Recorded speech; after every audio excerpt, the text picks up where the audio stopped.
Assalamualaikum guys.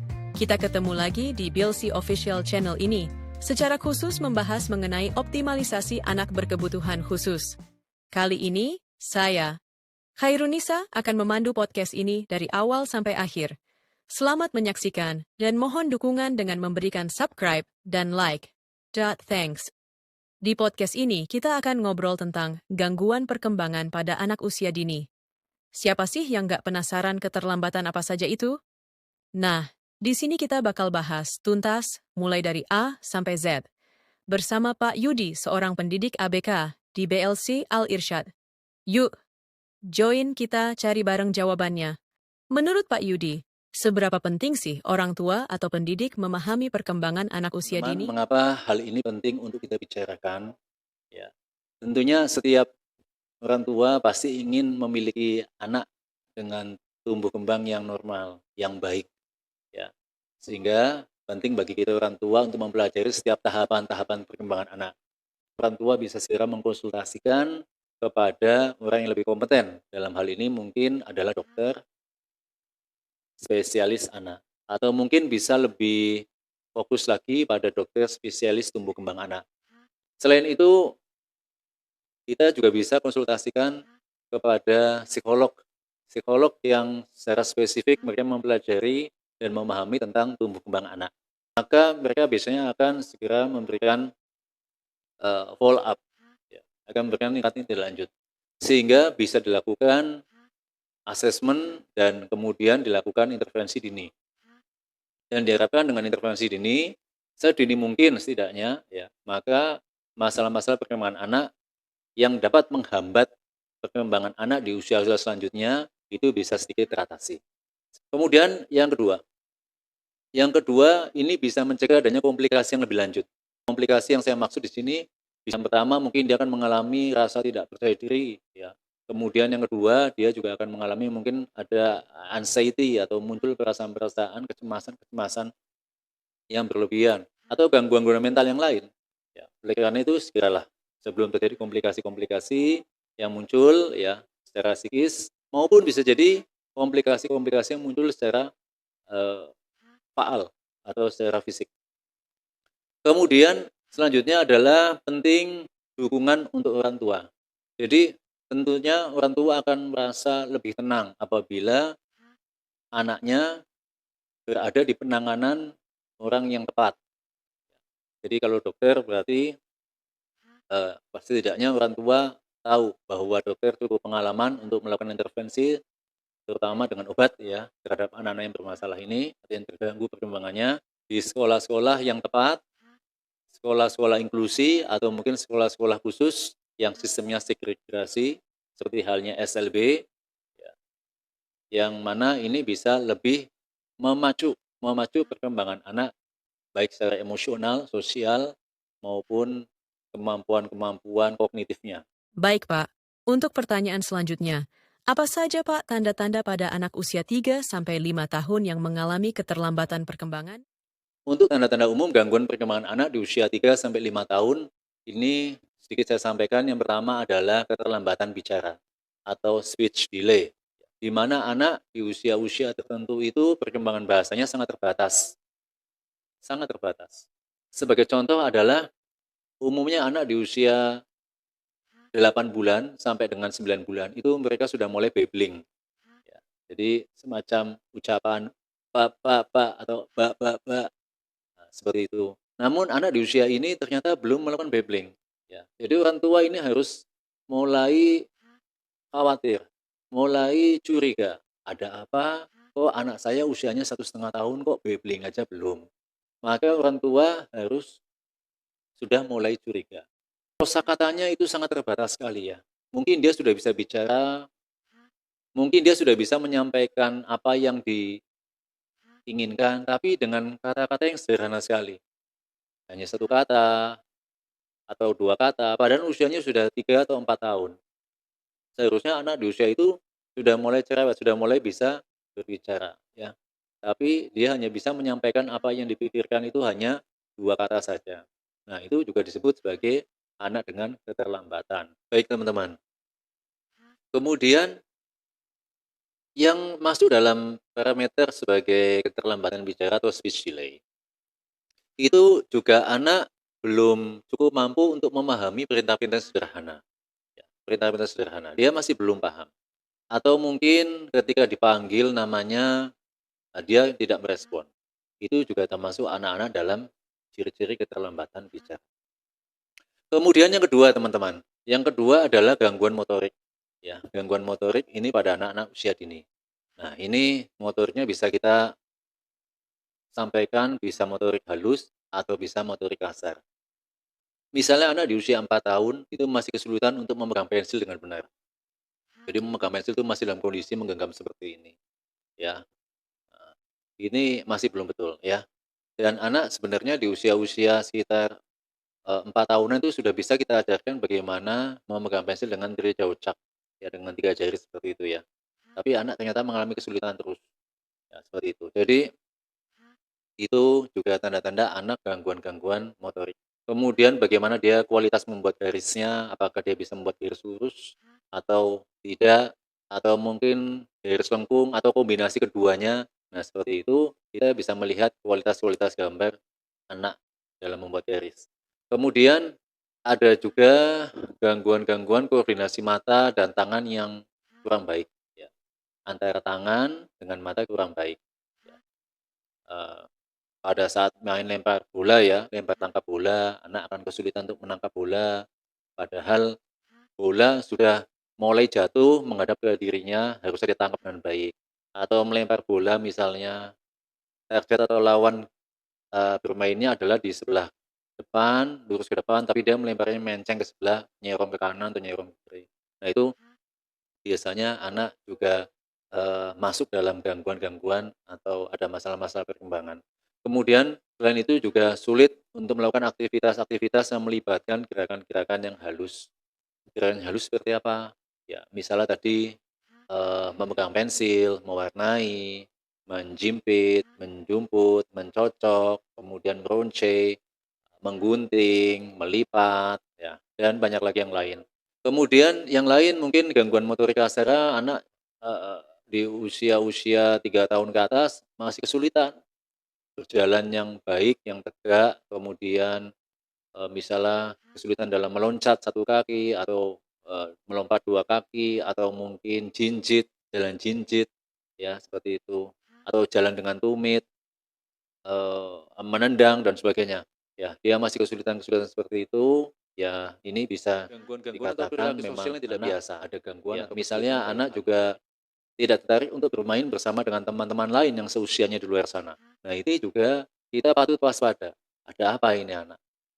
Seharusnya kan keinginan untuk bersosialisasi itu udah muncul semenjak anak bayi sebenarnya. Ya, adanya senyum sosial pada bayi apabila senyumin sama orang yang ada di sekitar, terutama oleh ayah atau ibunya, atau mungkin eh, orang terdekat dengan dia. Kemudian jika di gudang itu dia sudah mau senyum ya, melihat orang yang mengundang dia, ya, seperti itu. Nah, kalau anak di usia-usia lebih dari 1 tahun tidak tertarik untuk bermain, ya, ini berarti ada tanda-tanda anak mengalami gangguan interaksi sosial. Kemudian mungkin permasalahan-permasalahan yang sifatnya masalah-masalah kognitif, ya itu juga penting untuk kita waspadai. Wah, Ya. jawabannya sudah sangat jelas, Pak. Untuk selanjutnya, mungkin Bapak bisa menjelaskan secara umum tentang diagnosa gangguan perkembangan yang biasa dialami oleh anak usia dini? Sampaikan yang pertama adalah yang umum ya, yang umum, diagnosa dari dokter itu yang pertama adalah ASD atau Autism Spectrum Disorder, atau orang umumnya menyebut sebagai anak autis. Ya. Jadi kalau kita lihat autis itu sebenarnya merusak hampir semua aspek dalam kehidupan anak. Jadi aspek kognitif otomatis ya, dia akan ada kesulitan untuk memecahkan masalah atau menyelesaikan masalahnya sendiri. Kemudian yang kedua itu ada aspek emosi. Jadi anak seperti ini akan mudah tantrum ya. Kemudian emosinya juga datar ya, seperti itu. Kemudian yang ketiga ada gangguan dengan aspek interaksi sosial. Sehingga si anak itu nggak tertarik sama sekali untuk bergabung dengan kelompok sosial. Dia lebih suka menyendiri dan dia asik dengan kegiatan-kegiatannya sendiri. Dia tidak peduli dengan anak-anak yang dari sekitar dia. Kemudian yang keempat itu aspek motorik ya, halus, kasar itu juga terganggu ya, seperti itu. Jadi perkembangan aspek-aspek ini sangat terlambat. Kemudian yang kelima aspek perseptualnya atau kemampuan untuk memahami perintah-perintah sederhana atau segala sesuatu yang ada di sekitar dia itu sangat kurang, seperti itu.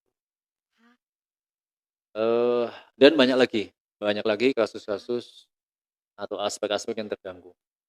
Kemudian keseimbangan tubuh itu juga mengalami gangguan, kemudian panca indera atau sensoris itu juga mengalami gangguan ya.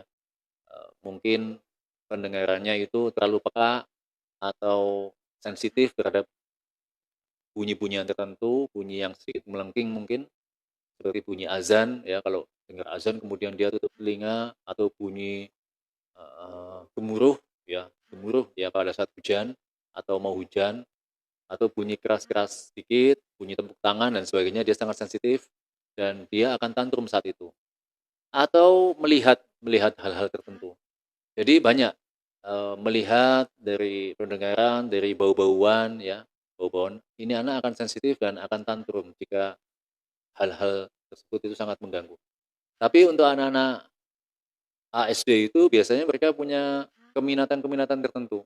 Jadi biasanya anak-anak autis itu melihat antara 3 sampai 5 detik itu cukup buat dia memahami apabila dia tertarik pada hal tersebut. Dibanding kita yang dalam kecerdasan rata-rata ini ya, untuk bisa memahami suatu harus melihat lebih dari atau mengulang melihat atau membaca itu lebih dari 1 menit. Nah, buat dia cukup dengan hitungan detik kemudian dia langsung paham. Itu apabila dia minat.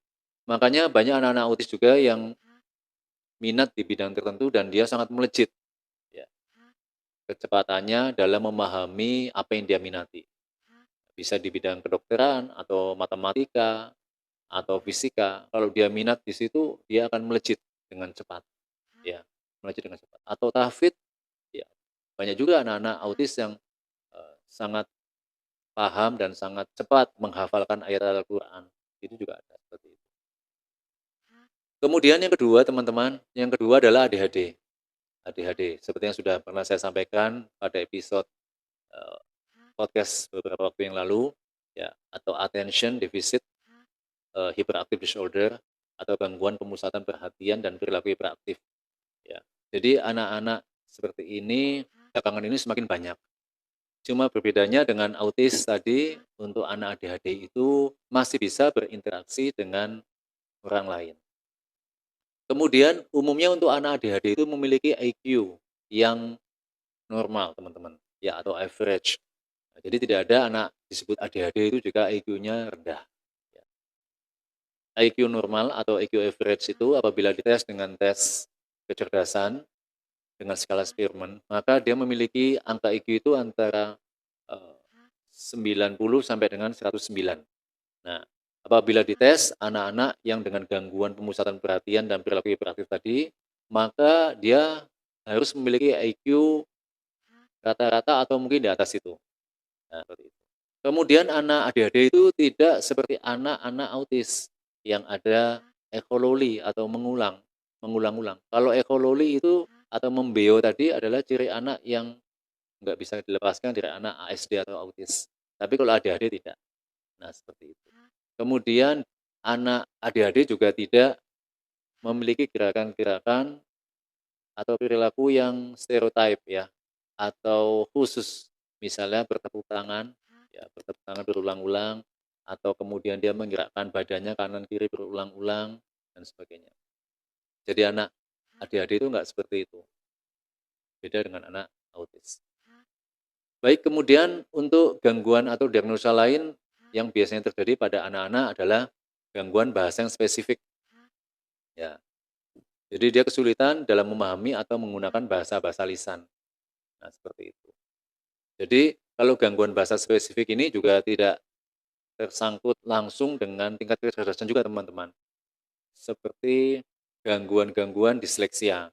Disleksia itu berarti dia mampu berkomunikasi ya dengan orang lain, mampu membaca, tapi membaca untuk kata-kata tertentu itu biasanya kebolak-balik.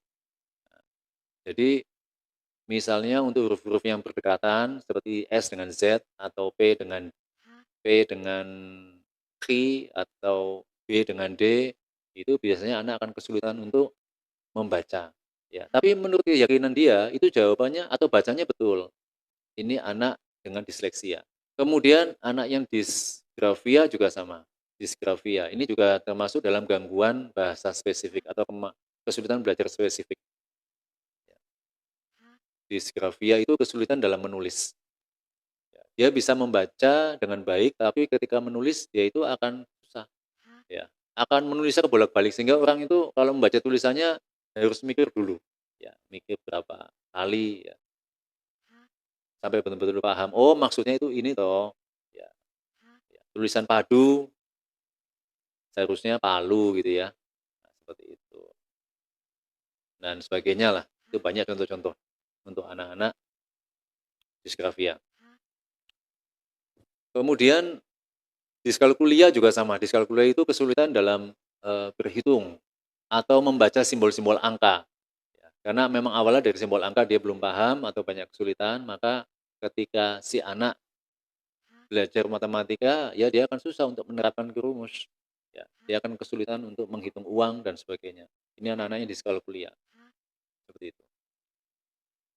Baik, untuk selanjutnya gangguan yang muncul adalah biasanya diagnosanya adalah retardasi mental. Nah, retardasi mental atau tunagrahita itu ketika dites EQ mereka itu berada di angka di bawah 75, ya seperti itu. Atau mental retarded ya, baik itu debil, imbisil, atau mungkin idiot. Nah, kemudian diagnosa yang lain adalah masalah-masalah emosional. Kalau masalah emosional itu biasanya yang terlihat utama adalah anak-anak itu mengalami kecemasan, kemudian depresi dan sulit untuk mengatasi perpisahan dari orang tua. Jadi biasanya anak-anak yang ini gangguan-gangguan perkembangannya itu bukan karena genetik, teman-teman ya. Ya, ini karena ada pengasuhan yang kurang tepat, ya, sehingga anak akan mengalami gangguan anxiety atau anxiety disorder ya, kecemasan. Kalau akan memulai belajar sesuatu, dia akan cemas, merasa nggak bisa dan sebagainya, sehingga dia menolak dulu atau bahkan sampai ngompol ya, sampai ngompol, sampai berkeringat, dia menolak, nangis, sampai tantrum gitu-gitu. Ini adalah gangguan kecemasan. Ya. Kemudian depresi, ya itu juga banyak anak-anak yang saat ini mengalami depresi. Ya karena apa? Karena adanya trauma-trauma ketika kehidupan-kehidupan sebelumnya. Wow, ternyata banyak sekali ya, macam-macam keterlambatan perkembangan pada anak. Oleh karena itu, orang tua tidak boleh menganggap hal ini biasa-biasa saja. Pertanyaan terakhir Pak Yudi, apa sih yang bisa dilakukan orang tua jika mulai curiga ada perkembangan ananda yang berbeda dengan umumnya anak-anak? Baik teman-teman, apa yang harus dilakukan orang tua jika mengetahui anak mereka dalam keadaan perkembangan yang terhambat? Maka yang pertama tadi sudah saya sebutin di depan adalah konsultasi dengan dokter anak atau dokter spesialis tumbuh kembang anak. Ya. Nah, nanti dari pemeriksaan tersebut akan ada follow up. Biasanya dokter akan memberikan obat-obat yang membuat anak-anak lebih baik moodnya atau suasana hatinya. Ya. Kemudian dokter juga akan memberikan rujukan kepada orang tua supaya anak nanti dilakukan terapi. Ya. Banyak sekali terapi yang bisa dilakukan tergantung dalam kondisi perkembangannya terganggu. Bisa speech terapi, bisa okupasi terapi, bisa sensoris integrasi terapi, bisa terapi perilaku, atau mungkin cukup dengan terapi family terapi atau terapi keluarga. Ya, seperti itu. Kemudian dokter juga akan menyarankan ke psikolog. Karena biasanya anak-anak dengan perkembangan yang terganggu ini juga menyisakan sedih buat orang tua. Jadi kalau anak itu dalam kondisi perkembangannya terhambat, ternyata bukan cuma anak saja yang merasa susah, tapi orang tua juga merasakan susah. Sehingga penting bagi dokter untuk merujuk ke psikolog, ya untuk memberikan dukungan kepada orang tua supaya dia bisa menerima, supaya mereka bisa menerima keadaan anak. Dan ini adalah hal yang paling penting sebenarnya. Jadi supaya orang tua itu tidak larut-larut, ya, tidak terlalu larut untuk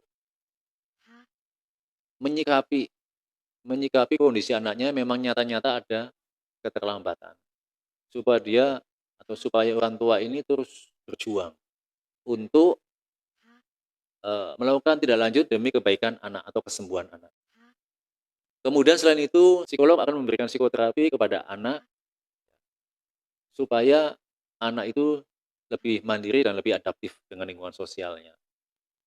Dan sekali lagi untuk Bapak Ibu yang memiliki anak dengan gangguan perkembangan, ini gangguan perkembangan itu bukan penyakit, bukanlah suatu penyakit, tetapi ini harus disikapi dengan waktu yang panjang, konsisten, semangat, ya, dan tentunya dengan penerimaan yang utama dari Bapak Ibu. Yang bisa dilakukan adalah dengan melakukan terapi, kemudian support dari orang tua, support dari lingkungan sosialnya, support dari sekolahnya, ya, seperti itu, sehingga anak nantinya bisa lebih berekspresi, bisa diberikan layanan pendidikan khusus sesuai dengan kebutuhan anak. Baik, itu aja Bapak Ibu yang bisa saya sampaikan pada kesempatan kali ini. Mudah-mudahan bisa dipahami. Mohon maaf atas kesalahan dalam berucap. Pemirsa, mengasuh anak dengan delay development tidak selalu mudah, tapi percayalah, setiap anak memiliki potensi luar biasa. Dengan kesabaran, dukungan, dan terapi yang tepat, mereka bisa mencapai banyak hal. Semoga podcast ini bisa menginspirasi kita untuk terus belajar dan berkembang bersama mereka. Saya, Khairunisa, mohon undur diri, dan maaf jika ada kesalahan kata selama mengawal acara ini. Insya Allah, kita ketemu lagi pada podcast berikutnya. Masih sama seputar perkembangan anak. Mohon dukungannya dengan mensubscribe, like, dan share channel ini. Amin. Wassalamualaikum warahmatullahi wabarakatuh.